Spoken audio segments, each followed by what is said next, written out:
Welcome back to my channel. तर आज आपण जात आहोत ट्रॉपिकल नेस्ट लक्झरी अबॉट या रिसॉर्ट विलाला. तर तिथे आपण वन डे स्टेकेशनसाठी जाणार आहोत. तर मी तुम्हाला आज तिथे कसं जायचं, कसा प्रवास आहे ते मी तुम्हाला सांगेन. आता मी निघाली आहे ठाण्यावरून बाय कार. तुम्ही बाय ट्रेननी सुद्धा प्रवास करू शकतात, पण जसं की तुम्हाला माहिती खूप उन्हाळा आहे, खूप ऊन आहे बाहेर. त्याच्यामुळे मी सांगेन की तुम्ही मोठ्या गाडीनेच जा. तर मी तुम्हाला सांगते कसं जायचं, कुठे जायचं. तर चला माझ्यासोबत. 3, 2, 1.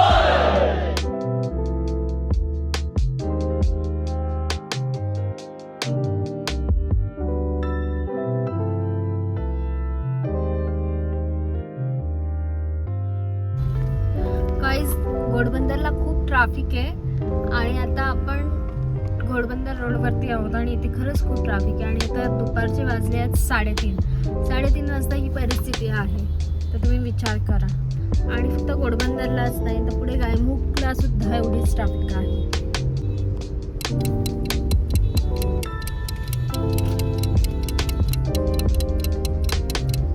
हे बघा, आता आपण गायमुखला पोहोचलो आहोत आणि इथे कितीच ट्रॅफिक आहे.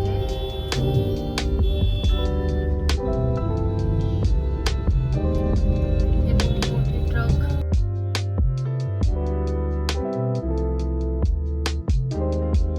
तर आता आपण घोडबंदर आणि गायमुख पार केलेला आहे आणि तिथे आम्हाला लिटरली 1.25 तास गेला. एवढी ट्रॅफिक होती, म्हणजे मुव्हिंगच होत नव्हती, एकदम स्लो मुव्हिंग होती, म्हणजे स्टकच झालं होतं. आणि त्याचं रिझन म्हणायला गेलं तर रस्त्याचं तिथे काम चालू आहे. गायमुखच्या थोडं पुढे ठाण्यावरून घोडबंदर ते फाउंटन हॉटेलपर्यंत. जर तुम्हाला विरार, भाईंदर, बोरिवली या साईडला जायचं असेल बाय कारनी तर. आणि आता आपण पोहोचलो आहोत फायनली फाउंटन हॉटेलच्या इथे. तर चला पुढच्या प्रवासात. वरती बघ ट्रॅफिक. हा, ही वाली आपल्याला लागणार आहे आता. ही काय माहिती. हे बघा, हे फाउंटन हॉटेल आणि आता ही वरती जी तुम्हाला ट्रॅफिक दिसत ही असेल कशी आपण अवॉइड तर करू ही शकतो? आम्हाला विरारला जायला लागते. लागणारच आहे आपल्याला ही. बघूया.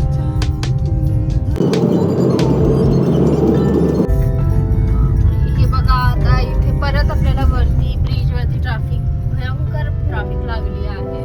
विरार, वसई, पालघर ला जायला आणि वसई खाडीवरती ट्रॅफिक आहे.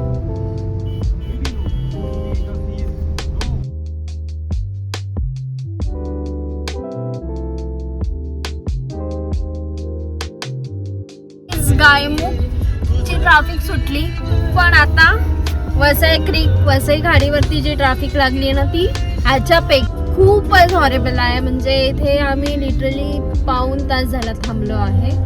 जराशी पण गाडी हलत नाही आहे. तुम्ही पाहिलंच असेल की खरंच खूप ट्रॅफिक आहे. आणि इथे ब्रिजचंही काम चालू आहे आणि ह्या वरचा वसई ब्रिजचं सुद्धा काम चालू आहे. वैष्णवला तुम्ही बघू शकतात. बिचारा खूप ट्रॅफिक आहे गाईस. खरंच कंटाळा आलाय, लिटरली बसून कंटाळा आलाय. म्हणजे गाड्या लिटरली थांबून आहेत. वसई खाडीची ट्रॅफिक ही फक्त सुसनाव घरपर्यंतच आहे. एक वसई खाडीचं जसं आपण ब्रिज खाली उतरलो तर तिथून एक किलोमीटर तुम्हाला ट्रॅफिक लागेल. तिथून पुढे पूर्ण रस्ता हा मोकळा होता आणि त्या मोकळ्या रस्त्यात आम्ही आमचा पूर्ण जो वेस्ट झालेला टाईम आहे तो कवर केला. आता आपण पोचलो आहोत अर्नाळ्यामध्ये आणि तुम्ही पाहू शकता की हा आपल्या विलाचा एंट्रन्स आहे. हे आपलं ट्रॉपिकल नेस्ट येथे आपण पोचलो आहोत. इथे तुम्हाला पार्किंगचं सुद्धा काही टेन्शन घ्यायचीच गरज नाही आहे. इथे पार्किंगची सुद्धा सोय त्यांनी उत्तम प्रकारे केलेली आहे. आणि हे आपलं रिसेप्शन आहे. इथून सरळ जाऊन आपण आता आपला रूम पाहूयात. तर इथे वॉशरूम आहे आणि इथे असं जर तुम्हाला कॉफी वगैरे आणि हे तुम्ही पाहू शकतात की खूप सुंदर असा रूम, एकदम लक्झरी विथ इथेच बाहेर तुम्हाला पूल आहे.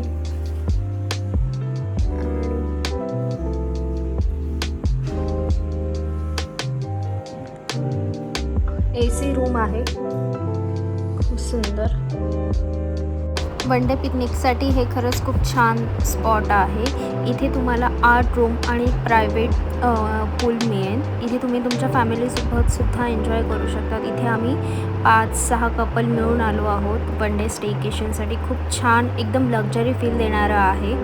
मोठं स्विमिंग पूल, स्वच्छ रूम आणि शांत वातावरण, फुल रिलॅक्स वाईब इथे येऊन आम्हाला मिळाल्या.